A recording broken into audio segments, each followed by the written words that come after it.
Excellent. So I had the wonderful pleasure of interviewing Tony Whatley of 365 Driven, who I met a few years ago at the Aretesyndicate event. And I got to share some time. He shared some entrepreneurial nuggets that I will never forget. And in this interview, you're going to learn a few of your own. Take care. I hope you enjoy. Okay, awesome. I'm here with Tony Whatley from 365 Driven, and I'm excited to speak to him. And this is an awesome opportunity for everyone listening to really hear what drives our potential. He has an amazing company called 365 Driven. And, I want to kind of start this podcast today with one powerful opinion that you have. What would that be for you? I'm just curious. One powerful opinion? Yeah, like we all, like as entrepreneurs, business builders, we have a powerful opinion that we stand for or that we stand against. And not everybody's going to vibe with you. It's like the president. 50% people like him, 50% people hate him. That's actually somewhat related to what I talk about. I like to talk about being a free thinker or self-reliance. Anybody that's out there that wants to be a thought leader, they need to go read the book Self-Reliance by Ralph Waldo Emerson. That's one of my favorites. It's a classic. It's very difficult to read because the original way of reading back in that era, I think it was early 1800s when it was written, they read one sentence and then they figure out what the value of that one sentence and how to translate it for their own needs. And then they move to the next sentence and they read that one sentence because they're very complex words, high vocabulary. And if you read it that way, it's almost like each sentence is a statement on its own and you can't just blow through it. And you get the book in the mail and it's like really thin. You're like, oh, I'll get through this in one night. But it's very difficult to read, but there's a lot of deep meaning. And they used to write that way, very intellectual way of writing. But the gist of self-reliance is that you have to be willing to be bold and stand for what your beliefs are in today's moment. So whatever your current beliefs are, be bold and be brave enough to put those thoughts out there today, but also rest in knowing that you could change tomorrow. And that's okay, because to be self-reliant, we should be evolving and improving as we go. And we get different opinions or different beliefs based on new information, new experiences, new wisdom, new realizations. And sometimes that changes the way we believe. So when you have a new belief, you should be equally bold at disclaiming that. Here's what I believe. I know I said this yesterday, but here's what I believe today, and here's why, right? And so that's when you become a true thought leader and a true free thinker and actually become self-reliant. Because what happens is most people, they will find that new information, that new belief, that new discovery, and they'll hold on to the old version of themselves because they don't want to change status or change perception or look like a flip-flopper or whatever it is. They're so afraid of criticism and they just hold on to their old reputations and their old status, and they don't even believe what they're saying anymore. So that's when you're not a free thinker. So you should always challenge every single thing you believe and realize that you should always be changing and adding new information and experience. And that's when you become self-reliant. That's such an amazing book. And you're right. It kind of has that Stoic philosophy feel where you have to read a sentence to really understand it and then sit with it. And a practice that I do is like writing something down on a card and sitting with it and pulling that out of my pocket and saying, what does this do for me today? Or what can I do to fully develop what this is trying to teach me? Right. I think that's amazing for everybody listening. And you're right. We're like Phoenix rising from the ashes if we must. We're always, like I find when I work with people and you do, everybody's always escaping that old identity. They're burning it asunder to put something new, to move forward. And I believe, we get challenged through exercise, through thinking differently, maybe looking at things a little objectively and saying, why does he see the clouds as pink and I see them as blue? Yeah. I do see a little pink in that. Tell me about that, Yeah. And that's exceptional. So moving forward with that, what else would be something that you're working with on yourself to personally develop? Like maybe could be a book you're reading, it could be something that you're looking to challenge yourself so you can change yourself, because that's what we do as human beings. We challenge ourselves to change ourselves.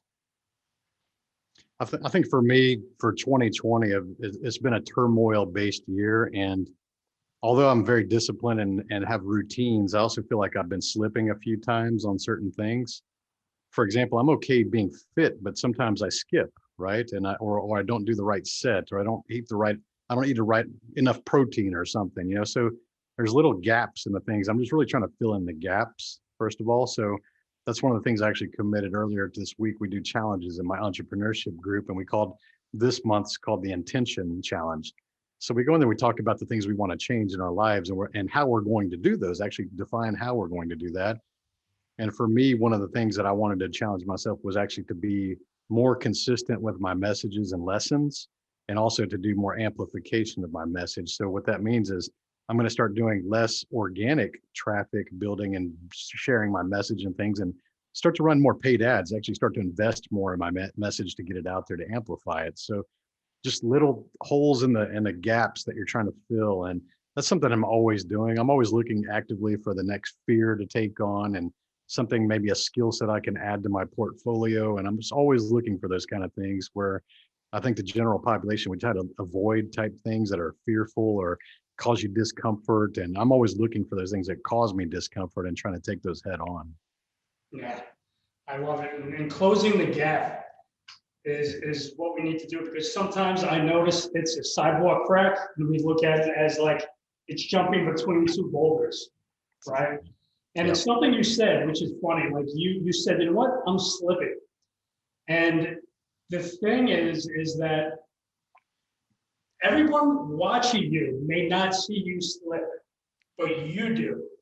And it's like taking that Marcus Aurelius and saying, you know what? I have to reach my equanimity as quickly as possible and get to my balance. And I remember hearing this from a great martial arts teacher, and he was working out with a student. And he told the student, he said, you know what, I just lost my equanimity several times. The student's amazed. He said, I never felt it. He said, because it was so quick that you wouldn't even know, because I've been doing the work for so long, right? I kind of butchered that, but kind of get it, No, it's true. I think that most people fall into the trap of comparing themselves to other people. That's human nature. We do that. And the way I think about that is that I'm pretty competitive on my own. So I try to make it where I am competitive against myself.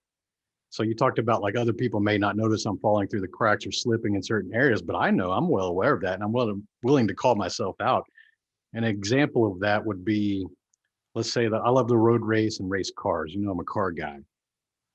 I loved, for most of my 16-year-old through, I guess, about probably 35, I drag raced. So you're door to door, you're shifting gears, because I hate automatics. And you're looking out the window and it's a good race and you can see the front of the other car, and you're really competing against the other person in the other lane. So it's really kind of comparing yourself and your performance and your result based on whoever's in the next lane. Well, in my mid 30s, I started to shift to do less drag racing and doing more road course racing, right? Just doing laps with a timer on the dash and bringing my different cars to the track and seeing how fast I could go and competing against myself. So although I was usually at the top of the heap at the lap times and doing really well overall, I was really trying to beat myself, because those little lap timers, what they do is they keep track of your best lap for that session. And it flashes on the screen, and every time you finish a lap, it'll flash what your time is. And it'll show your splits when you get through like 1/4 of the track, halfway through the track. It'll show you if you're plus or minus based on your best lap. And so you're looking at this stuff and you're measuring how you can cut the corner a little bit better, and how you can accelerate sooner, and how you can break a little deeper into the dives. And what you start to find is you're competing against yourself, and you're looking to get that new best record every session if you can, or every visit, every weekend. And to me, that's far more fascinating. I may not have the fastest car out there, but I'm doing the fastest I can in that car, right? And so it became less about worrying about what the other people did and more focus on myself. So if you could take that same analogy and think about what else in your life that you can compare against yourself, like the fitness, things like that, like deadlifts you're talking about earlier before we fired this up.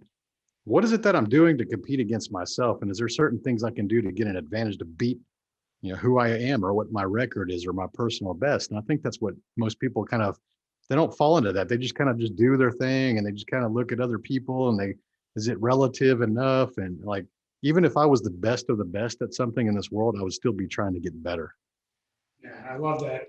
And one thing, guys, when you're listening to this, if you notice and you see, Tony is gamifying this. he's gamifying the strategy. And he's comparing and contrasting himself to his old version of who he was, knowing that, you know what, sometimes you'll go 40 steps forward. There will be days where you go 30 steps back. Yeah. But you'll always learn something from testing and measuring and assessing. And it's like Tony works out, he drives cars. I guarantee, I could be wrong, but you might have a composition notebook, or maybe you did it one time where you take notes, or maybe you're doing mental notes and you put it on your phone. Like, how did I feel? How was my performance? How did I eat? How did I move? How did I sleep? How did I breathe? Who did I speak to today that hijacked my energy or gave me energy? Was there an energizer or was there a drainer? You know, and as human beings, going back to Tony's racetrack, you know, I can't even say metaphor because you really drive fast cars. And we're going to get to that in a sec. But when you gamify your own strategy to yourself while you're developing to become better, make it a game. Yeah. Make it fun. Make it, you know, it's like, you know, speaking about PM rituals, like I work towards, sometimes I don't sleep, I'll be honest. Like I'll have days where I don't sleep and I just power through anyway because I have a burning desire to do whatever I'm doing. But how can we gamify a strategy to do the things we don't want to do because they're going to give us what we want later? You know? No, everything's a game. Everything's a game. People talk about money. I don't think of money as a objective or a purpose. I think it's a result. I think it's a score. And, you know, even like you're thinking about this, if you're listening to this and you're working in corporate, I actually did a whole speech on why business and why success is a game. It's kind of funny you mentioned that, gamifying things. Like, here's an example of a corporate game, Donkey Kong. You're like, what? How does Donkey Kong have anything to do with a career? Let me explain. For those of you that are not in our age demographic or have no idea what Donkey Kong is, go find Google or ask Siri who Donkey Kong is and pause right now and come back. But you'll see that you're Mario, you're the guy with the hammer. So you got your tool and you're running literally level by level and you're climbing the ladder just like you would climb in your corporate ladder. And as you climb higher, the level gets a little bit more difficult. And then you got the CEO, Donkey Kong, hanging at the top of the building. And he's throwing barrels at you, which are your tasks and the duties that you have to achieve, and objections and challenges and things you have to jump over and crash with your hammer. And you're trying to outsmart the barrels. And as they get higher and higher, it becomes a frequency of more barrels and it becomes more intense. And you're all the way trying to get to the top. And you think about that. You're literally climbing the ladder up a office building to get to the top office where Donkey Kong is hanging out. So to me, that exemplifies climbing the corporate ladder. I mean, it's very clear when you see that. And then when you finish that level, you go to a new building that's shaped a little different. It's the same thing over and over and over. So you get to the score. The score is just the result. Okay. And we talk about football or basketball or baseball. They don't practice the score. They practice plays. They practice execution. They do repetition to make themselves get the result. And a lot of times when you're in sports and you're doing those things and you're performing, you don't even look at the scoreboard unless you're losing. So once you're winning, you're just executing the plays, the things we practiced. And at the end of the game, you look up and, oh, there's the score. So that's the result. That's money to me. It's like, it ain't about what are you trying to do with your life? Like, I'm trying to make money. Like, no, money is a result on the value you create in this world. It's just a score. 100%, man. Yeah, I totally vibe with that. And it is value. It's like, what are you valuing that someone else sees in relative of trading that value for money instead of like a transactional, right? It's a transformational value, which people don't realize. Like, you know, in my work and your work, when you're helping people move forward, you know, you're helping them make a transformation, whatever that is for them. Could be writing a book. It could be putting their third or fourth business together. It could be hiring that sixth, seventh, eighth employee, you know, whatever the case is for them. What is the value that a player person is going to put in your life? You know, and in bringing that back to who we are, how can we use everything, like every obstacle, right? You've heard like the entrepreneur, business builder, business owner, you know, if they're compared to the hunter-gatherer, what do? They either kill it, they go over it. I'm like, fuck that. I'm going around this big ass thing, under it, around it, or through it. They cook it and they serve it to other people and they make friends. And now they built a tribe. when bad things are happening to you, and maybe a lot of people are listening to this, some whatever your perception of the deal, right? It's either bad or good. And if it's bad, what can you learn from it? What can you earn and learn? Because you got to earn the learn before you can move forward into your next, Phoenix. I'm using the Phoenix today. I don't know why, but your Phoenix bird self. Instead of looking at it like, oh my God, poor me. Why is this happening to me? How can you look at it? It's happening for me, as our mentor Ed Mylett speaks about all the time. He says, things don't happen to me, for me, they happen because of me, or something like that, Yeah. in that way. That's bad news if you're always saying, why does this happen to me? Why does this always happen to me? If you say that, you're just going to attract more of that. Isn't that crazy how we do that? If you get angry at something, and I've done it 100 times in the city, and like all of a sudden I'm like, just these things are force multiplying. I can't give them any more negative energy, or it's gonna be a catastrophe, And yeah, that goes. Well, what is your thoughts on vision? Right, like lately I've been studying the pineal gland, and I myself am writing a book on vision casting, and like doing extreme studies with because I know, or from my experience, I've been able to plan 6 months into the future, but sometimes 5 years seems impossible. And there's tweaks, pivots, and course corrections, course adjustments, or whatever. But what is your experience with maybe how you vision? Or what? I think I was very fortunate to have a Japanese mother, okay? And they're very big on visualization and things like that, but I didn't realize that was different. I grew up with a cork board above my desk in my bedroom. And I remember even probably being 5 years old, and my mom would say, hey, if there's things that you like, cars for me, right? Cars and bicycles and motorcycles and things like that. Anything that has motion, I loved. Airplanes. I would cut these things out of magazines and I would thumbtack them onto the board. So it was kind of like a dream board or just something I liked. And that's how I grew up. And I didn't think that was odd. I just thought that was normal. And I thought everybody did that, right? So I had literally a vision board since I was a kid. And I really look back, and it's kind of funny because in my 20s and probably half of my 30s, I kind of forgot all about that, right? I just thought that was normal. But then I started getting more in the personal development space and reading books, and everybody's talking about visualization and, the law of attraction and these different things and vision boards. And I was like, wait a minute. Whoa, I had that. I just kind of put it off for 15 years. I just didn't think, I thought everybody had that, right? And so looking back in retrospect, it was like, that's pretty cool that I had that. Thank you, Mom. Like, I give her a lot of credit for that, because it was my mom that always believed in me and told me I could do anything I want. So her being an immigrant, she loved being in the United States because the opportunities here were a lot greater than what she would have had as a woman in Japan at that era. I mean, she was basically plucked out of junior high to go work in the farms. And that's what girls did. The boys got to go to high school. Girls went to work on the farms after junior high. So she valued education and opportunity. And she'd always tell me things like, I grew up in the NASA, Space Center area here in Houston, and I would see astronauts and stuff. And she's like, you could be a spaceman, you could be a fighter pilot, you could be a race car driver, you could be the president of the United States. And I always believed, and when you're a kid, you're like, Mom, come on, whatever, but she was always encouraging that. And even though we didn't have money and things like that, it was just, she always believed in what's possible. So I grew up hearing this stuff over and over and over, and not understanding that was different, that most parents don't say that kind of stuff, but that's just how I grew up. So visualization has always been big to me. And I've been very creative my entire life and visual anyways.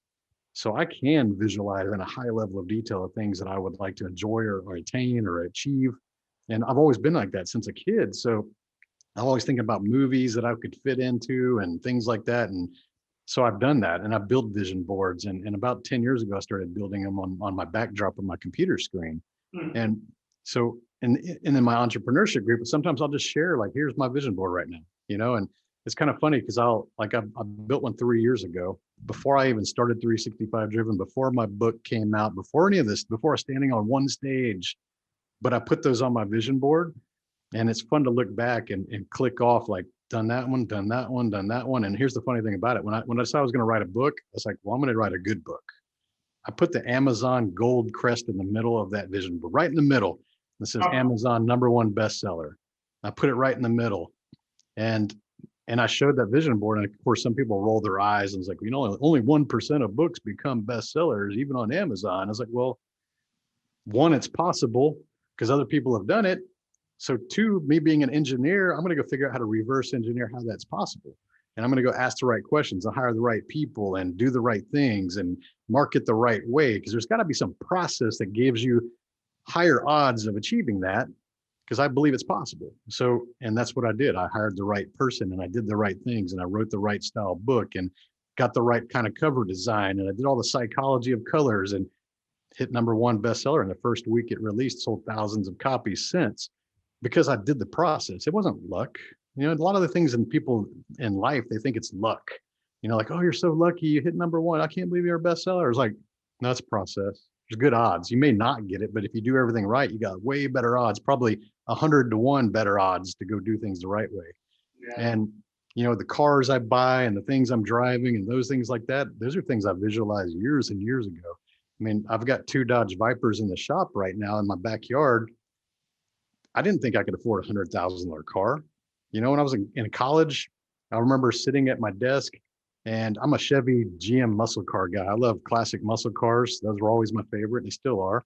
But I didn't really care much about Dodge, but this blue and white Viper came out in 1995 as a concept. It was a hardtop coupe GTS. And I said, man, that was one sexy looking car for a Dodge. And I wasn't even interested in the red convertible Vipers that came out before that. I was like, they're all right. But the hardtop with the blue with white stripes, like, okay, I would drive that, but I'm broke. I'm in school. This is 95. I didn't graduate till 98. It's like, how am I going to afford a $100,000 car? I was like, you know what? Oh, well, I put it on my vision board. I still had one of those. And when I graduated in 98, it's like, they stopped making that model. They stopped in 97. I was like, well, I guess it was never meant to be. Maybe I'll buy a used car later on, Fast forward 2006. This is how weird things are, because I had that in my mind, right? 2006, several years later, I'm writing and I'm shooting for automotive magazines. And the editor of GM High Tech Performance, he calls me up and goes, hey, I've got a vehicle in Houston, because, it's freelance. I got a vehicle in your city that it's a twin turbo Trans Am, and I'd like to do a cover shot story on this car. Do you know any exotic cars that we could put up next to it and get some rolling shots from the freeway for the cover? I was like, man, I don't know anybody with exotic cars that would let me borrow their car for the day. And, it's like, so I really started asking around, and yeah, I got a Corvette over here, this, and that. So that's not exotic. And so I called the guy to set up the photo shoot for his car and asked him, hey, do you know anybody with an exotic car that could, drive alongside you, and I can hang out the window of a third vehicle and get some good rolling shots and make it kind of the world beater, taking down exotics. And he's like, yeah, I know somebody that's got a Dodge Viper. So, oh, that'd be cool, man. That'd be cool. So Saturday morning comes and I open the door. They showed up at my house that morning, and open the door, and there's a blue Viper with white stripes sitting in front of my house. And I'm like, you gotta be kidding me. Amazing. It's like, you gotta be kidding me. It's like, wait a minute, that looks like a new Viper. And he's like, yeah, they just came out. This is the first one in Houston.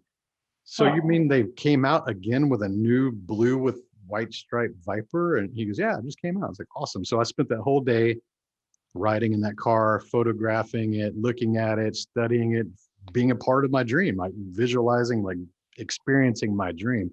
Even though I couldn't afford it at that time, I had a good business. I was making decent money at the time, but it's a $100,000 car still. And I was like, well, I'm over here driving $35,000 or $40,000 cars. That's all I could afford. I had several of those, but not $100,000 toy, right? And so I was really thinking about that. Man, I'd like to have one of those. I'm going to figure out how to get one of those. Maybe I'll buy one in a few years when they're used and the price comes down a little bit. Vipers, spoiler alert, Vipers don't really go down in price. They kind of hang out where they're at. So I didn't know how I was going to do that. And in 2007, a company came in and bought my company, and we sold out for a couple $1 million. So I'd already done really well, sold it, made a 2.3 million exit. And I went and bought a brand new Viper that month. And so I still have that car in the back of my shop. I bought it brand new in 2007. Oh, that's amazing. That was like your reward Yeah. for going through that.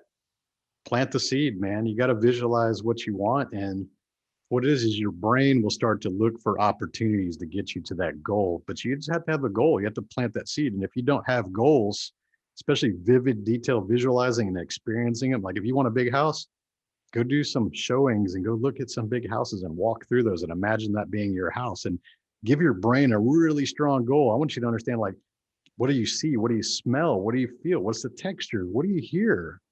These are the senses that you need to feed your brain on your goals. Even if you can do that with your imagination, or go experience it. Go, if you want a Ferrari, go visit a Ferrari dealership and look at the cars and study them and visualize yourself sitting in those and enjoying them and how you're going to feel when you own that.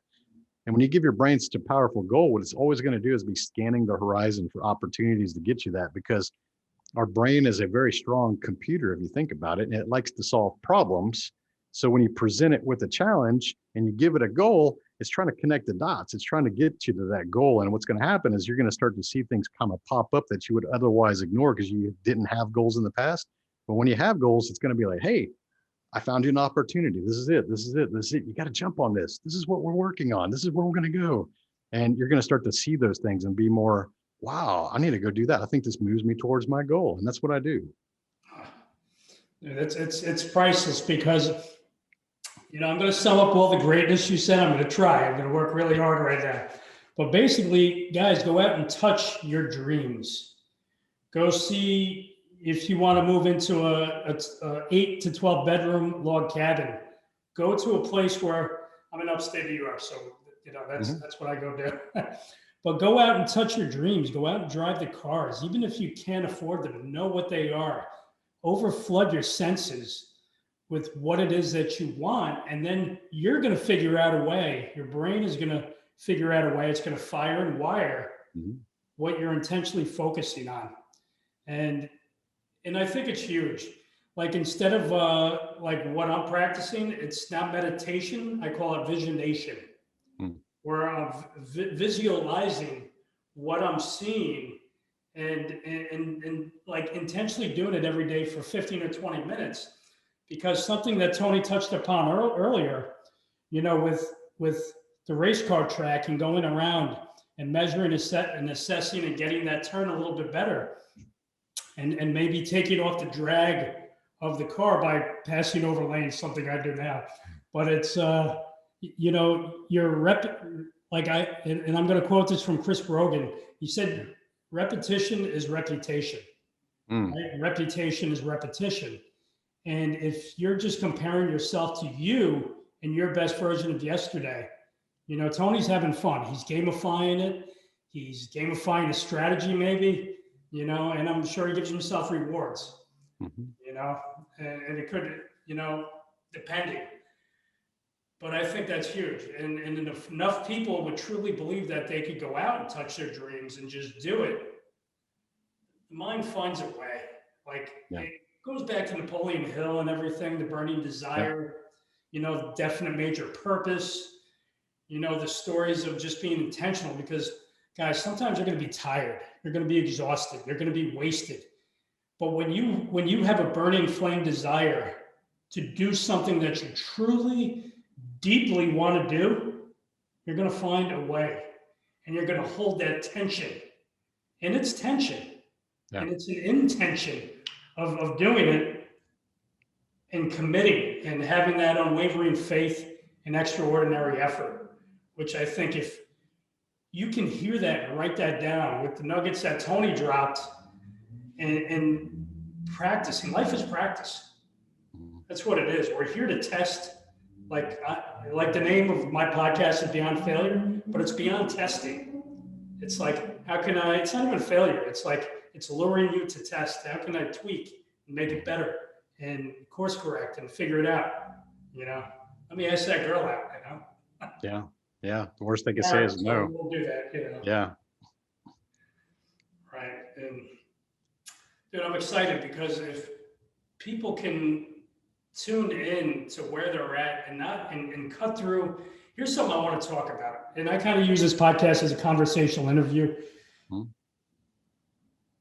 but enough people, and I know you're going to know this topic, but like we hear noise and we don't hear the signal. We hear nothing but distraction, and it becomes attraction to like this reaction, and we just let it filter in the whispers that we needed to hear. Kind of going off on this, but it's like, how can we, what, not a how, what can we do to intentionally focus more on what it is we truly want? How would you advise, and I'm just throwing it out there, to do that for each unique person's ability, their unique intelligence, their unique gift in life? Man, I think that having focus is something, it's a skill that you learn. And I think that most people spend way too much energy and emotional energy on things that they can't control. So for me, I've always been hyper focused on whatever task I'm on. And I have a lot of patience for the results. So even as a kid, I would build model cars or draw pictures or paint things or build things. And I noticed that my friends had a really short attention span compared to me. Even my parents would be like, "You're so patient. You can just sit there for hours and figure stuff out and just do things." And I could do it quietly and work on my own and not be distracted. And that's really how I am. I really do have a one-track mind when it comes to certain things. That's Anything I really have a passion for. So I've been given that gift.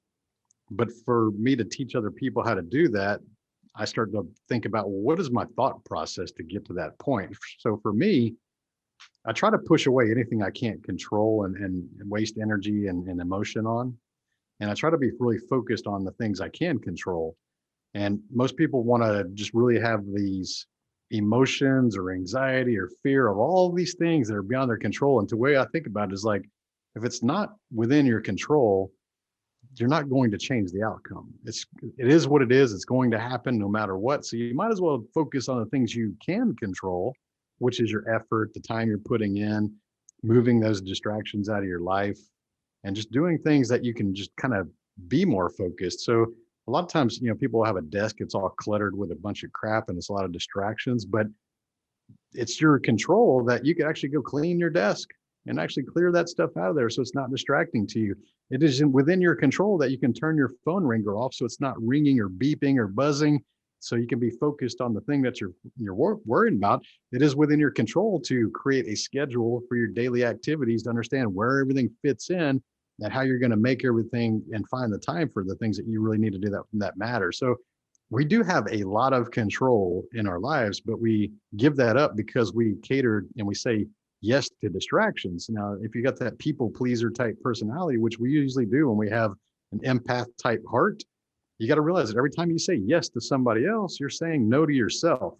So you got to look at, okay, if so-and-so wants to go have lunch and that sounds fun, I'd like to go hang out with them. But then you need to realize like, hey, I'm really saying no to building my online course or writing my book, or I'm saying no to my family, or because there's always a trade-off. We can only exist in one place at one time. So when you start to realize like, oh man, although that sounds good, that's a distraction and I need to be more focused. And a lot of people talk about writing a book. I think I always wanted to become an author because I respect the title, because not only do I respect that people are putting their minds and their thoughts out there on the pages, but they've also shown that they've been able to dedicate a lot of time to sit there and figure out taking what's in their mind and putting it on the page. So the respect level comes from the amount of effort that it takes to create the book itself, which creates the prestigious title of author. Because I used to write for magazines, but I was only a contributing editor or a writer or a journalist, right? I wasn't an author. You can't call yourself an author until you have a published book. And so I said, oh, I want to do that someday. I respect books. I don't throw books away. I respect the knowledge in them and all the years of advice that are found in books. I don't throw those away. I want to be an author. But how do you write a book? Most people are like, well, I don't have time. Yeah, I don't have time to do that. Well, for me, I have a whiteboard on the side of my desk over here out of the picture that it says what my top level tasks are, right? And when it became time for me to focus on writing that book, I cleared those tasks. And on that board, I wrote, write fucking book. No shit, I wrote it exactly like that in big letters.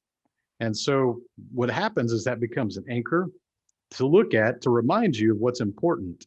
And so during that 5 months that I was writing the book, I said no to a whole lot of things. I said no to niece and nephew birthday parties and baby showers and all these things that would distract me. And that sounds kind of heartless, but I knew that although those are nice and they're distractions and I would like to go, they're still taking away from the thing that means something to me that I need to accomplish. So if I'm going to hold myself accountable, I would look at what the offer was or the opportunity was, and I would look at my board and it would say write fucking book. And sometimes write fucking book wasn't as important as the thing I needed to go do. So I did that. But 99% of the time, I was really focused. And that's what I did is I committed on my schedule, writing an hour and a half every other day. Sometimes that would go to 2-3 hours if I was in the flow, but it takes a lot of time to put a book together, but you only have to do those a paragraph at a time, but you have to guard that time and treat it with priority. That way you do write a paragraph every other day, right? So easy to think about, but nobody executes that because they get distracted. And then it's easy. And I would say I'm about 70-30 people pleaser. Like I want to make people happy, but there's times I have boundaries and I'm like, no, there's no way I'm doing that. I'm sorry. You should have checked in with me last week and gave that to me then I could have put it in my schedule. Like I don't like being dropped. I don't like things dropped on me last minute. I'm a planaholic. I literally use Sunday for 4 hours to plan out my month. I do my week and I plan out my month. And it's difficult because, like you said, like we get all these distractions. You know, I call it death of 1,000 paper cuts.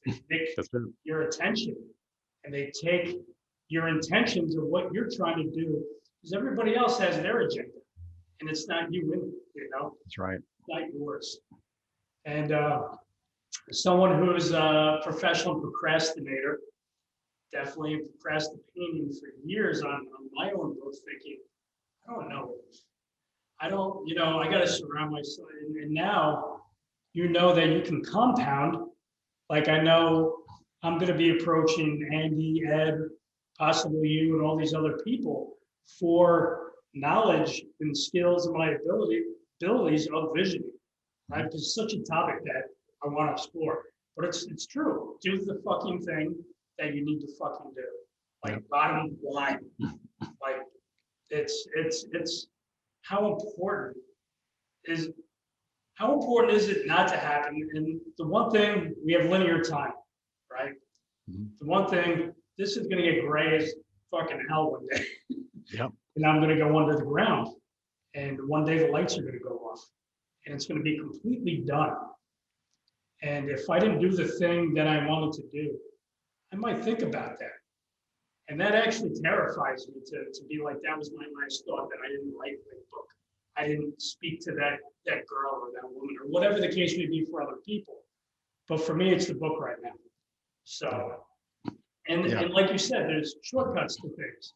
Like you figured out how, it's not a shortcut, but you figured out who do I need to speak to, probably who was an Amazon bestseller, and what can I learn from them on how to do that as quickly, efficiently, effectively as possible. Because that's what I want, you know? Yeah, we want the result. We're focused on the result rather than just going through the motions. And I think that, you know, you mentioned that time, you know, we have this fallacy out there. Time management. Every time I hear that, like, I don't know how to manage my time. I'm thinking, well, nobody manages time unless it's a sports game where you can stop the clock. So we don't get to stop the clock because time is just linear and it's always going on in the background and it's always the same rate. So we don't get to control time. What do we get to control is tasks. We control tasks relative to time, but we control tasks. We fit those into our calendar. Anybody that tells me they don't have time, I always tell them, let me see your calendar. And they're like, what? And I was like, pull out your phone and show me your calendar. And I would say that 99% of people don't have a calendar, but every successful person I know has a calendar and they schedule everything in. And even their normal routines are scheduled on a daily basis. And like you said, they're looking months in advance. I'll look in like about 4 months in advance on average. And I just fill in the gaps, whether that's social time or hanging out with the family or hanging out with friends or going to the gym. Those are all things that'll be on the calendar, right? That way you know exactly what you're doing at any time, which allows you to also be focused and present in that one task in that time period, because you're not focused on what do I got to remember, what's coming up next and all this stuff. So that again, it gives you a little bit more edge of being focused on this 1 hour. I've booked this one conversation with Raymond on this podcast. I'm going to be hyper focused on this one thing right now. I'm not worried about what's coming an hour from now. And I don't have to remember it because it's written down, right? So try to conserve your brain energy by writing things down in the phone that you carry around every single day anyways. And the other thing about task management is that most people categorize their task. Let's say we get a new request or a new task that comes in. We usually do that like an XY graph. We've seen those things where it's like, is it urgent and important? And we just go ahead, is it urgent? Does this need to be done right away? And is it important? How important is it? That's kind of determines how fast we're going to do things as well. But the challenge there, you talked about procrastination. That's actually not a bad thing all the time, because when you add a third axis and make this three-dimensional, now you have urgency, you have importance, but the third axis would be significance. What is the significance of this project or this task that you're doing over the course of time? Because you may not understand that a book, for example, let's take the book for it. This is a great example. If you're doing a book or a podcast and you're building something, it's not really that urgent. It's not really that important. So when you look at it from that perspective, you go, oh, well, I can wait. I can put that off. It's not that important. It's not that urgent. I know it's going to take a long time to write it. Definitely not urgent. So it can just hang out there. But the problem is when you relegate it to that quadrant of that graph, you don't ever get it done. You never get started because you think it's not important, not urgent. But if you add a factor of significance to it, you go, what's the significance of this project?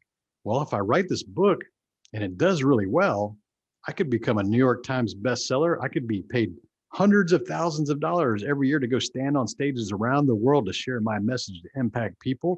I could be on television. I could be on radio. I can be on hundreds of podcasts as a guest. I could be on morning news because the significance of that one project that you built that you thought that wasn't important and wasn't urgent and you're putting off. So if you attribute significance to the thing now, see how it kind of moves it closer to the priority level. I need to get this done. And therefore it becomes on my board of write fucking book. Yeah. And we must hear these on a daily basis. Like the mother of repetition is repetition, and even us, I'm sure I definitely know I repeat things consistently and constantly to myself to remind myself to do what I said I would do. Simple things could be like cleaning the bathroom before I leave it, wiping the and I say I got to do that because if I don't do it, where else is this going to flow off into my life consistently? Like you saw me clean the whole entire table before, my camera guys were out, I got to clean every corner, And the thing is, procrastination isn't a bad thing, right? Nope. Pro is to move towards. I don't know what procrastinate means. I'm going to pull that one out of my ass, but the thing is it's important to us. When we procrastinate on things, they are important to us. But our mentality is we're trying, and I had this conversation earlier where being a perfectionist, where procrastinating perfectionists are in the same line of each other, where just do enough to get it right. If we could get it 70, 80% right and then put it out there and get feedback on it, that's how we get better. We don't have to be 100% perfect, right? Yeah, I think that if your intent is to build something 70, 80%, definitely do that. But if your intent is to build something 100% and you only do a 70, 80%, that's not a good thing because you didn't go according to plan. So you basically have to assess what quality level and what tolerance you're going to assign to that task and your expectations, and then just do that, because you have to also attribute a time factor or a time limit to deliver that, right? So if you wanted 80%, maybe your schedule is only 80% of the entire project, what it would take. But if you're going to give yourself 100% of the time to only give out 80% effort, then you're really just half-assing things and you probably aren't doing things very well. So don't overthink things. Some things don't require a high level of precision and accuracy and these things, but some do. And pick and choose which of those. But here's a way of procrastinating is so good because set a timeline. You have to have a due date, right? And as long as you deliver by that due date, I don't care if you did it all in the front or all on the back end of that schedule. As long as you delivered exactly what you said on that due date. I come from a background of project management. I don't care anything about ahead of that. As long as you give it to me on time and it's at the level of quality that you promised and it's on the same budget and you didn't go over the schedule, boom, we're good. Okay. So that's procrastinating strategically, because by doing that and controlling where it happens, you can move things up in priority, but you're not going to fall in that date of that one task. Now, the other thing good about procrastinating, sometimes something gets on your to-do list, right? And it just kind of get kicked down the road. And eventually you realize like, I don't even need to do this. Kind of just like, no one even needs this. And I'm going to be building this as busy work and nobody's even going to review it anyways. Like, why is this even on my list? It's not even important anymore. So procrastination can sometimes give you an idea like this isn't even a useful task. Therefore, I'm not going to do it at all. It just kind of disappears. Like I'm just not going to do it. So that's a good thing, because if you would have done it in the front because it's on your list, you may just have wasted hours or days doing something that really didn't even matter or didn't change or get you closer to your goals anyway. So just delete that crap or delegate it or pay somebody else to do that kind of stuff. The other thing is that with procrastination, sometimes it gives you a competitive advantage because maybe you see something that's missing in the market that you want to go create a new product or service or a new business. And you see somebody else do something because everybody's like, oh, you got to be first to market. And that's not true at all, because most of the successful companies, the vast majority of the successful companies out there actually were the second to the market because they watched what the first person did and they realized that they didn't do things very well and they knew how to improve that. So therefore procrastination gave you a strategic advantage because you could see things that other people did and did them wrong, and you can make improvements and offer a better offering at a better value and actually have a more successful company. So sometimes procrastination does have some benefits. Don't be hard on yourself. It's a negative world. You know, people are like, oh, you're going to procrastinate and all that. Like, I don't care. Give me a due date. Tell me what the deliverable is. I'm going to deliver. But if you have problems completing tasks and you have problems delivering the quality, that's on you. That's not procrastination. That's just crappy work ethic and poor choices. And it's like you saying, I am 100% responsibility. I am 100% responsible for my stuff. My responsibility of my stuff is up to me. Yeah. Like just said, I don't know if that's a declaration, affirmation, whatever it is. But knowing that, because what we do as humans is we wait for things. And I used to get energized on procrastinating. I used to be like, I could do this in 30 minutes. And it became a drug for me, where I'm like, this can't be done in 15, but I'm going to do it in 10. And it was a weird habit addiction that I formed. I got rid of it since then. I do things in plan, but I used to get like this hit of like, I'm going to dominate this. Yeah, I work good under pressure too, man. If it's a deadline and I've waited to the end to do it, I'm still going to deliver it because I work good under pressure. Now, if you're someone who cannot work good under pressure, you need to be realistic about it and do things a little earlier. Yeah, and I think now, as I'm getting older, I like doing things a little earlier just because then I can tweak and adjust, kind of just, it's better. There are times when I totally procrastinate. I get the shit done though. Yeah. It's probably low priority at the time, see? Yeah, that's huge, man. So I want you to tell us and our audience about 365 Driven and what it is. I'm curious how you formed this. Like, what was the thing that was, maybe it was passion. Passion is another word for suffering. And what was the problem that you felt you needed to solve for you? The pain that maybe it kept you up at night, right? The classic sales question. What's the one thing that's keeping you up at night, sweating in your dreams and having night terrors or whatever? But what was that thing for you? And it might not have been any of those things, but there was something that you saw that was lacking and you wanted to put it together for others because you know they could benefit and help them drive through it. I think for me, I've always been really fascinated with leadership and community building. And that's the basis of the 2 online businesses that I created that ended up selling for millions after making a lot of money, is that I built an automotive community that grew to 300,000 users. And then I was able to take that same business model that made most of its revenue from marketing and advertising and live racing events. And I built that into another automotive community for trucks. And that one grew to over 200,000 registered members. And so I've always been a community leader of giant communities. And I took that talent because I realized that was a unique ability that most people didn't have that experience. And I've done that twice now.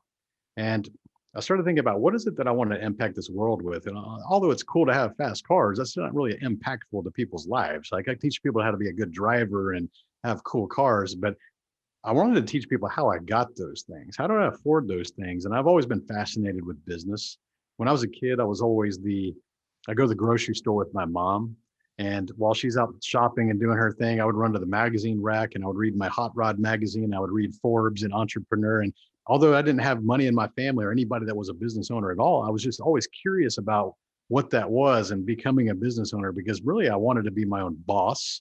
And I wanted that freedom. So I was a kid. I was trying to figure out the terminology and what does this all mean? And I'd buy those magazines and get subscriptions and I would just read them cover to cover, just like my car magazine. So I've always been fascinated in cars and business. So I said, okay, is there a certain way I can build a community that caters to entrepreneurship?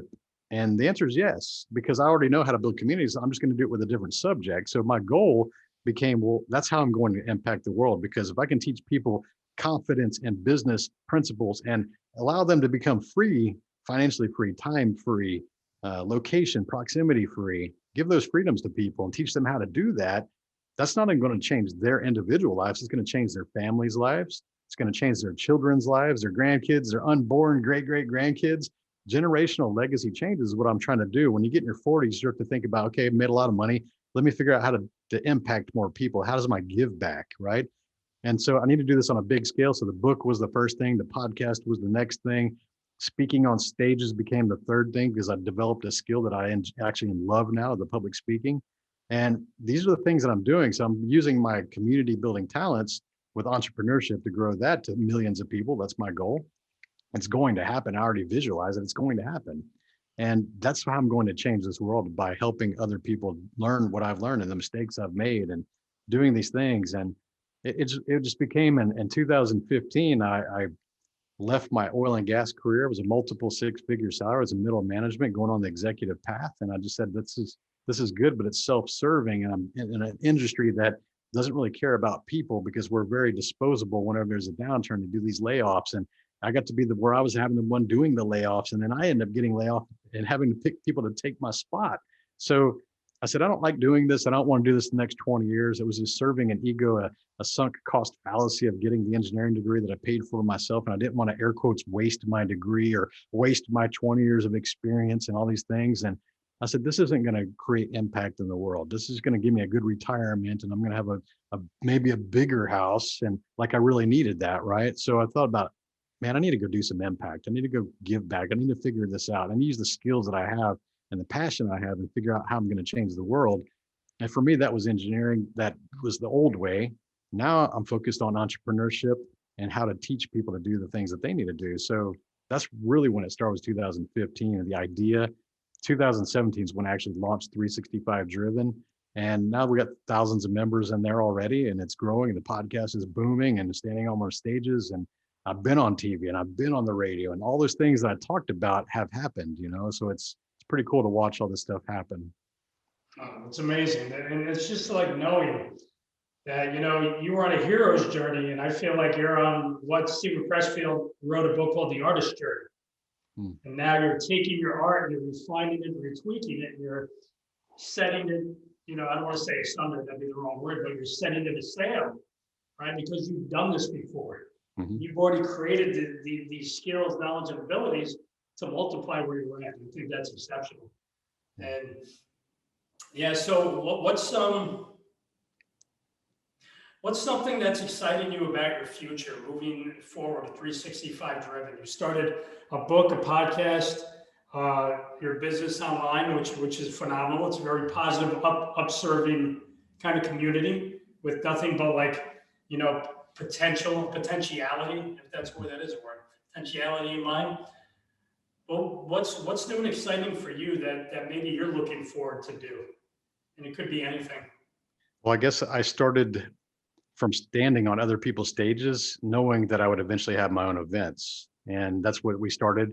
We had our first live event. So there was a lot of event cancellations. I had 4 paid speaking events cancel on me this year that I was supposed to be a guest at. And I understand why. I mean, we're all going through the pandemic, but I started looking at these other people and doing virtual events. And I've been a member of those too. I've done several of those this year.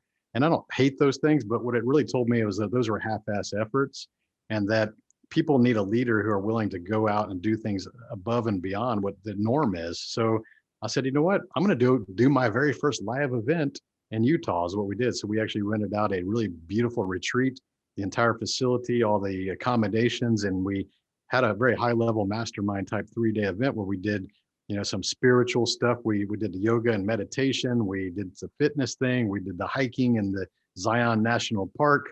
And we did a day and a half of hiking, and we got to hang out and get to know the speakers, because I want to make sure that speakers that are at my event don't just fly in, speak, and then get out of there, because I wanted the immersion experience for the guests. I want everybody to be a part of that. And here's the best feedback I got is the 6 speakers I had, and all 32 of the people that were there, they said they would come back again every year. And the speakers were saying this is the best event they've ever spoke at, because they had access to the audience and they became friends, and there was a lot of networks made. And that's the other tip about building a massive community, is that it's very important for me as a leader of a community to facilitate building strong bonds between each and every member, between them, not bonds between me and the member, but the members themselves. My goal in a large community, even the automotive community, is to make everybody that's a member become best friends.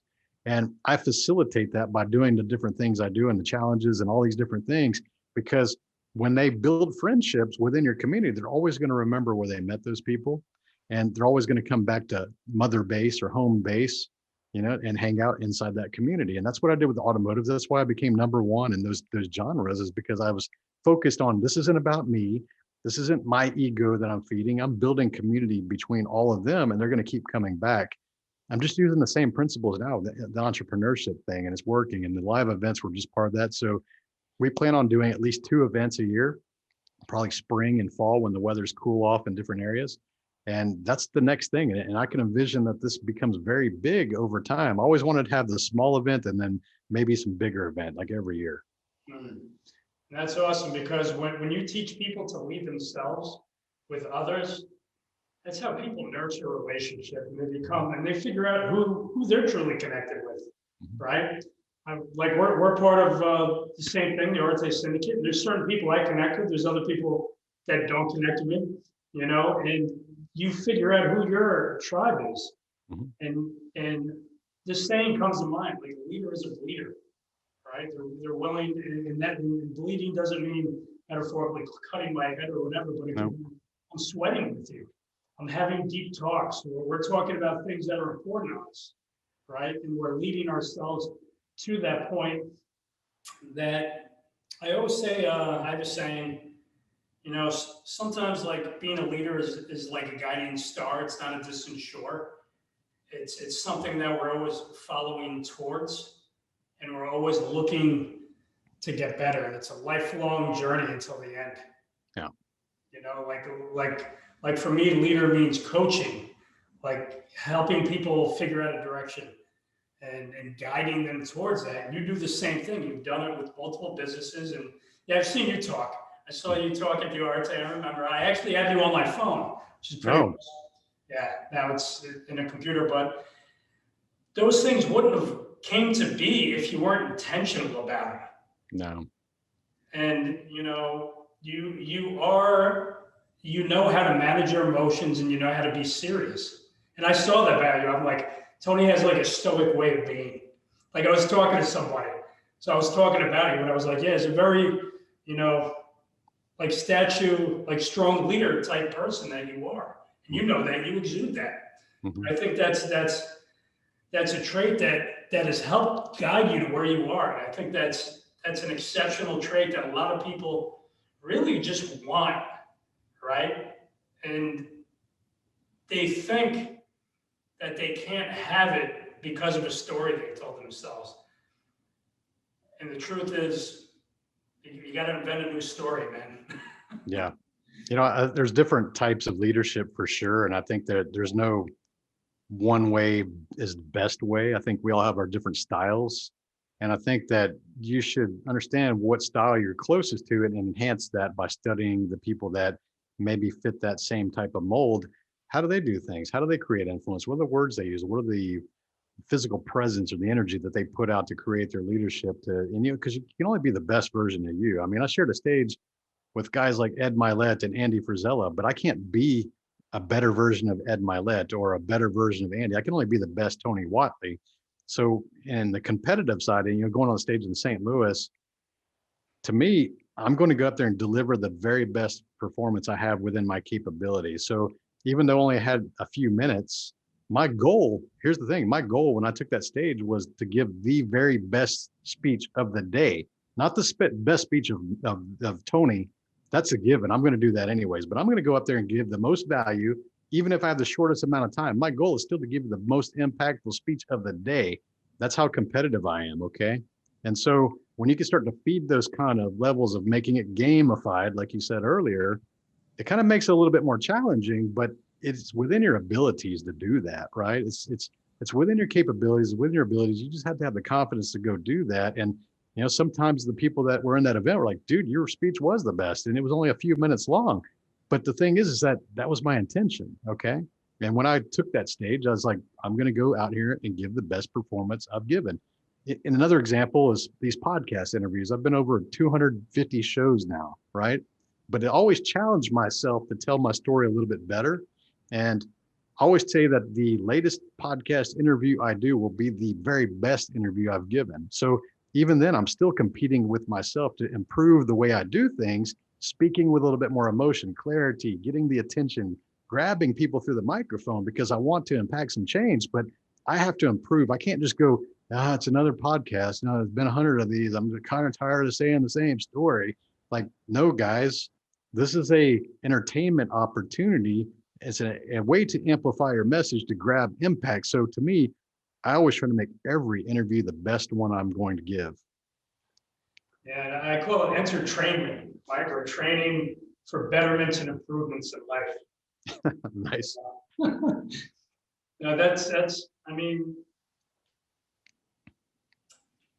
there's the lessons that we learn are the blessings that we can bestow upon ourselves to get better.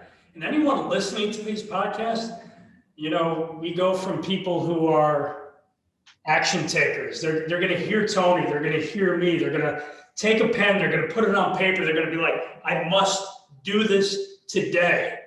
And then you got other people who are going to success zombie. I'm an ex-success zombie, so I understand completely that I would buy hundreds of programs and not focus in on the things that were essential and effective to my growth and development. That's right. So when people are hearing this, what are some, because we can't focus on everything, we can focus on a few things. And we're teleological beings, right? I'm a huge Stoic head. I love studying Stoic philosophy. Yeah. I love practicing. I love really applying these things into life. And a lot of stuff that Tony went through, you can hear his embryonic, I hope I'm using the right word, or evolutionary stages of states and stages that he's moving to go from his transition to transformation to the next level of what he's capable of and beyond that, right? Because if, it's like me congratulating you on your success. You're like, great, thank you. I'm still after that. I'm still looking for that star to become the best version of myself, to inspire people to be better and co-inspire with my team of speakers out and where you spoke. And I think that's just a ripple effect, man. And that's why exactly I wanted you on this podcast. I know a little bit about you, but it was like, these are the things that, especially in this time, dude, with what's going on. If you want, like, what are your thoughts on what's going on? I mean, there's tons of them, right? We all have tons of thoughts and ideas, but what are some things that maybe it could be you genuflecting where you see, and I'm sure you see the good in these opportunities, and also it's negative reflecting, right? Yeah. Like wherever you want to go with that, wherever the vein is. I think that there's a lot of manipulation going on out there, especially with media. And I consider myself politically a moderate. I would say I'm socially liberal, but conservative when it comes to financial issues or small government and freedom and constitution. So I'm very good at criticizing both sides, right? And I think that although I respect Trump for the results he's created in the last 4 years, because he really does do what he says, and that unlike any president I've ever seen. But I also think he's a New York City billionaire asshole, which served him well as a celebrity because that's why people liked him, because he was so direct. I'm very direct myself. But you know that you're in New York State, you know how New York City people are. They're a little bit, they've got the reputation for being like Donald Trump without the money, right? And so when you understand that that's just his character and he's not really being a hateful guy, that's just how he is. He was raised that way, entitled, grew up with money. And I think about that kind of stuff. So I'm very good at big picture and understanding like who's doing the results, who's creating the actual things. And to me, as an employer and someone that's hired hundreds of people, I don't really care about somebody's character as long as they're delivering what I need, what I expect from them. I want results, just like any entrepreneur.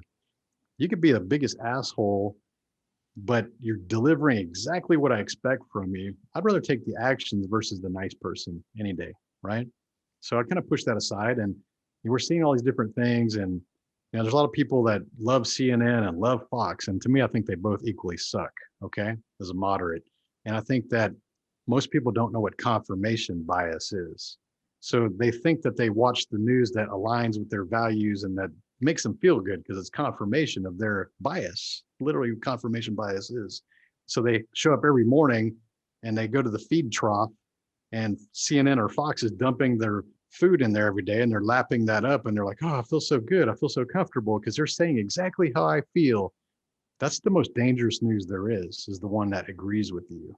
And the reason is because these news companies are there not to inform you. They're there to make revenue. They're trying to make money from advertising. That's the only reason they exist. They're not there to inform you. They're there to give you your dose of daily confirmation bias, make you feel better, make you feel angry, make you feel emotional, and then set you on your day to go spread the gospel. So you'll go share the links back to their website with your other sheep on each side so that they make more money. The more people that visit their websites or watch their channels, they make millions and billions of dollars. So when you think about that, it's a big game, and I get it, and they're very good. They're the masters of manipulating. They taught the world how to write copy and bold headlines and create emotion because they want you to be angry and upset about stuff. Go look at either channel. None of them are talking about things that make you happy. Both of them are giving their own dose of fear. And so they know that fear sells, fear attracts, fear makes people go, oh, I'm going to share this article because it's telling everybody exactly how I feel, right? They know that. They've done the math. They've done the test. They can see the differences between positive articles and negative always sells because everybody loves to be a rubbernecker when there's a car accident. There's always that slowdown in traffic because everybody's looking over the side to see if they see any blood or gore. And humans were attracted to negativity and blood and gore for some reason. And it's hardwired in us because it's curiosity.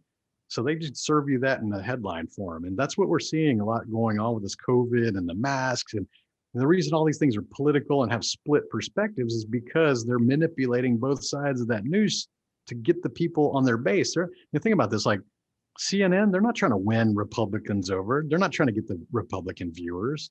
Fox, they're not trying to get the liberal viewers. They're serving their base a dose of confirmation bias every day because they know they already have those people there. And the people that agree with it just keep coming back because they need that validation of their beliefs. You know what? I'm going to challenge you guys. Turn that shit off, first of all. Turn it all off. Unfollow every single news, local and national, from all of your social media. Just unfollow that shit because if you're letting them in your head, you're letting things in that you can control. If you feel an emotional response, anytime you see a next headline or see the next news flash thing come across, if you feel an emotional response to that, whether it's good or bad, ask yourself, is that something I'm controlling or is that something I'm allowing into my head? And again, it goes back to you get to control what gets in your head. And I'll tell you, I've been to 20 different states this year during COVID. We're traveling and doing different things, going on vacations. We're living our life. And when you turn the damn news off and actually go explore and actually talk to people and see the world, and do some hiking and get with nature, you'll realize that this country is very beautiful, and actually people are a lot happier in person, and people get along far better in person than the news portrays. So it's not all the doom and gloom and negativity that you think that's out there because you're so fascinated with the news, or you're allowing your friends to share that bullshit on your timeline. You know, if you got friends that are highly political and always sharing negative things and making you feel emotion, you know what? You can unfollow them too, because you can control that. So get back into control of your life, controlling your mindset, controlling your emotions. And I'll tell you, you're going to have a whole lot better experience in life.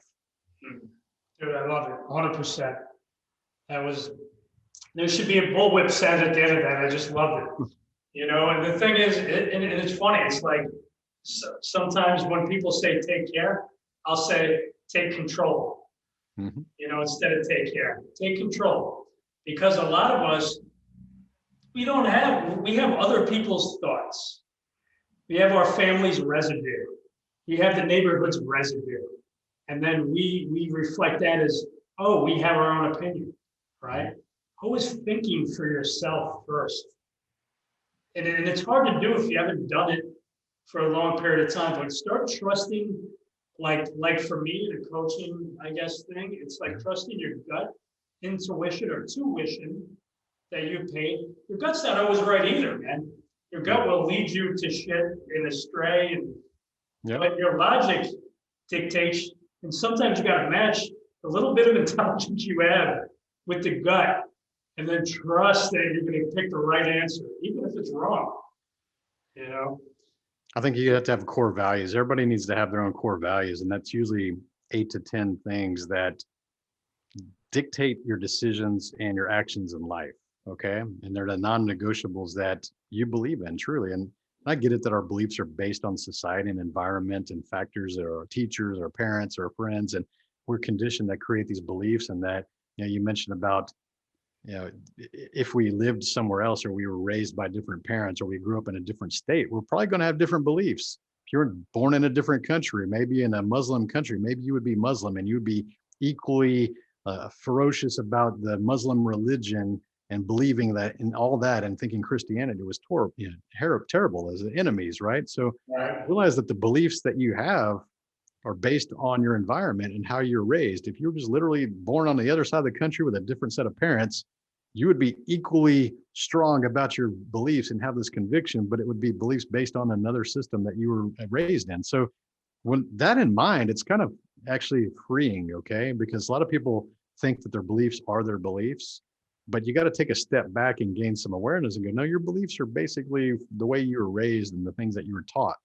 Because when we're young, we don't have a basis or a reference to compare that what we learn against. So we just take everything in as like a sponge. Like, you know, if let's say if you had racist parents and they were saying racist things all the time, you go, well, I guess they're right because they're my authority and I love my parents and I respect them. So therefore, I'm going to start believing the things they say, and I'm going to repeat the things they say because they say that, and I trust them, and I love them, and they love me. So think about that kind of stuff. So ask yourself, when you have your core values, does that align with my core value? You need to challenge everything you believe, everything. Your beliefs about religion, your money, your politics, your friends, all these beliefs, you need to align those and put those against your core values and go, let's start with this belief at the top here. Does that really align with my goals in life, my purpose? And you're going to start to find that some of the things that you thought you believed in don't align with your core values. And the hesitation there goes back to the self-reliance we talked about, because some people will think, well, you know, if I change my mind about that, then I'm going to hurt my mom's feelings and my friends aren't going to talk to me anymore. And yeah, I just better not poke the bear. I just not rock the boat with that one, right? That's how most people really are. They hide. And the counterintuitive thing is to do and a self-reliant person's like, nope, that doesn't go against my core values. So therefore, striking that one, and I don't give a shit who thinks what, because it doesn't align with my purpose. And you're free enough and you're bold enough to go make that a claim. Hey, yesterday I believe this, but today I learned this, and I challenge this belief. And I did some research and I saw some data. And now I understand that that thing I believed in was total bullshit. And that's why. So today I'm going to believe this, and this is why I'm going in this direction. And when you can become that kind of person and that kind of thinker, you're going to be building authority as a thought leader. You're going to be building influence, and you're going to stand out from the crowd because you're actually saying the things you truly believe at any given time, which makes you a little odd. But you realize that the people who stood out in history that changed the world were the ones who were willing to be odd and be weird and stand out and do things above and beyond what the audience is and the crowd is. And the true word is outstanding means you're literally standing out from the crowd, doing things your own way. So everybody's got to go create their core values and see what their non-negotiables in their life is, and hold every belief that you have up against those and ask yourself, does this really serve me? Does this really serve me? Is this really going to get me to my purpose? And if the answer is no, then don't do that anymore. Tony, let me ask you, how would you discover your core values? If you were to give advice to listeners out there that don't really know, they know that they could Google core values and core values will pop up and there will be like 500 to 1,000. What would you advise or give counsel to people when they're discovering their personal core values, and what would benefit them, and what could they take a pen and paper to today and start to discover that for themselves? Well, what I'll do is I'll read off mine so people get an example of what they are. Okay. So here's the list. I have it on my website on my about page, because it is important to put your core values out there. That way you hold yourself accountable.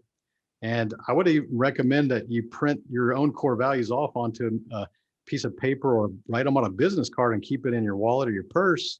That way, whenever you come up with a hard decision to make, you have that reference. You can pull it out. You can store it on your phone as well. If you have like a note type app, pull it out and go, hey, I've got this hard decision to make, whatever that is in your life. Pull out your core value and see if it goes against any of those based on the decision you make, right? So it's your guiding principles. When we're hiring people, I look at their core values. If I'm hiring somebody, do they line up with my core values? And so here's what mine are. And I'll read these. So bring the positive to this world.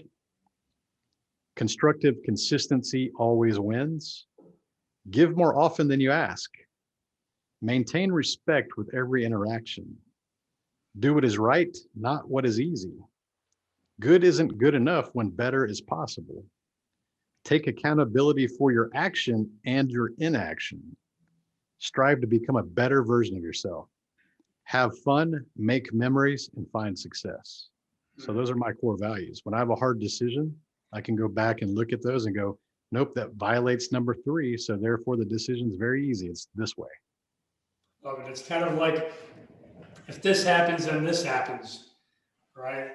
And that's phenomenal. Mm-hmm. Yeah, and I love what you said about writing them down on a card, because I believe sometimes you think that's your core value, and then you realize maybe it's a core value you want to reach for, but you haven't obtained it, and you have to figure out how to do the work to get there, right? Yeah, kind of goes back to saying it's do what is right, not what is easy. That one right there, everybody should have that, because when you make a life out of doing the right thing instead of the easy thing, you're going to have a lot better results in everything in life. I love it. So I'm going to end it soon. I'd like to know where can people find you? Where can they join you? Where can they get to know you, love you, and trust you, man? Because Tony, I know you're an exceptional human being, and you're a phenom because you're willing to rise above and be phenomenal to help other people find themselves and find their way. And so just love to we're going to put all the links in the show notes and guide you guys to where you need to go. So tell us where that's at, Tony. Yeah, so everything's on my website at 365driven.com. So 365driven.com. I'm very active on Instagram, Facebook, and LinkedIn, but you'll find all the links there. You'll find links to my best-selling book on Amazon called Side Hustle Millionaire. And my podcast is called 365 Driven. So if you're listening to this, go find that and subscribe to that as well. Awesome. So we're going to end there, man. And do you have maybe one quote or something that you want to leave the people? Yeah, there's actually a quote I came up with when I was pushing myself to get out of that comfort zone and stand out there. And what I realized is that here's the quote: is fear and confidence are both imaginary. Simply pick one and live with it. Say that one more time. Fear and confidence are both imaginary. Pick one and live with it. Love it. Take care, everybody, and thank you, Tony. Thanks, Raymond. An amazing night. Welcome back. I hope you enjoyed that interview with Tony Whatley of 365 Driven. I wanted to share with you my one takeaway from this interview was to take 100% responsibility. I'm curious, what is your one takeaway that you had? And please leave in the comments below and hit the subscribe button. Take care. Have an amazing day.